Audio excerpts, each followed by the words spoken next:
अस्सलाम वालेकुम जी, मैं हूं डॉक्टर साजिदा शाहनवाज और आज की जो वीडियो है अगेन आपके पूछे हुए क्वेश्चन का जवाब है। और मेरे से ये क्वेश्चन पूछने जा रही हैं माहीन। तो माहीन बताएं कि आप क्या पूछना चाह रही हैं। अस्सलाम वालेकुम मैम पेशेंट आते हैं हमारे पास, वो कहते हैं कि हमने 2 दफ़ा माइक या रख के 3 बोलो। दफ़ा कंसीव कर लिया है नेचुरल, लेकिन अब हम आए हैं तो हमारी एक तो एडियंस अल्ट्रासाउंड में आ गई हैं, फ्रोजन पेल्विस हो गई है, HSG करवाया है तो ट्यूबर ब्लॉकेज आ गया है। तो पहले अगर हमारे नॉर्मल हो गए हैं, नेचुरल भी हो गए हैं, तो अब ये इशू क्यों आ गया है? अच्छा, पहली तो बात ये है कि किसी खातून को कोई भी इशू किसी टाइम पे भी हो सकता है,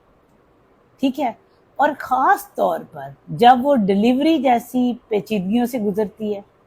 सी सेक्शन जैसी पेचीदगियों से गुजरती है, या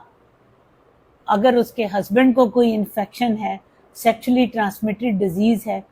उसकी वजह से भी वो खातून जो एक्सपोज्ड है जेनेटिकली अपने हस्बैंड के सामने, उसको वो किसी भी प्रॉब्लम का शिकार हो सकती है। डिलीवरी के दौरान याद रखिए कि जिस डिलीवरी को आप बड़ा आसान समझते हैं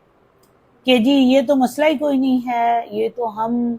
किसी के पास भी जाएंगे और डिलीवरी जो है, वैसे आपने सूट पहनने हैं ब्रांड के कम से कम 20,000 का, एक लॉन का, और जब डिलीवरी करानी है तो 10,000 में आपने एक दाई को या किसी LHV को सिलेक्ट कर लेना है, ठीक है। और जहाँ पे इवन आपके इंस्ट्रूमेंट भी स्टरलाइज ना हो,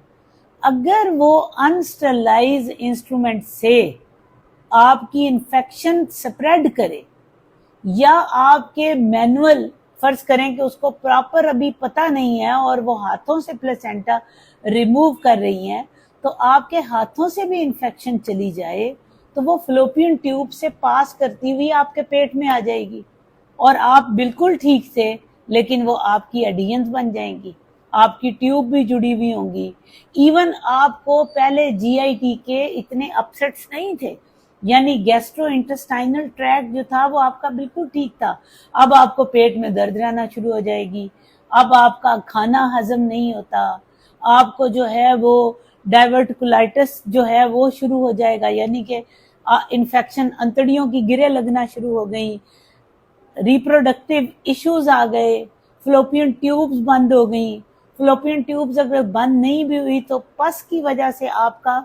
फर्ज करें आपको बच्चों की ज़रूरत नहीं भी है तो आपकी ब्लीडिंग जो आपका साइकिल है वो ज़्यादा हो जाए या पेनफुल हो जाए, आपको 6-6 दिन 8-8 दिन पीरियड्स ही लगातार रहें, क्योंकि इन्फेक्शन आपकी किसी तरह से भी प्रेजेंट कर सकती है। ज़रूरी नहीं है कि आपने सिर्फ बच्चा ही अगला होना आपका मुश्किल हो जाएगा, और अगर बच्चा नहीं हुआ और ट्यूब ब्लॉक हो गई हैं, एडियंस हो गई हैं, तो आपकी हो सकती हैं। तो जवाब आपका ये है कि ये बिल्कुल दुरुस्त बात है कि आपकी पहले प्रॉब्लम नहीं थी, लेकिन एक DNC, एक डिलीवरी, एक सी सेक्शन की वजह से, उसमें गलती की वजह से भी आपको ये प्रॉब्लम हो सकता है। खुश रहिए, फी अमान अल्लाह।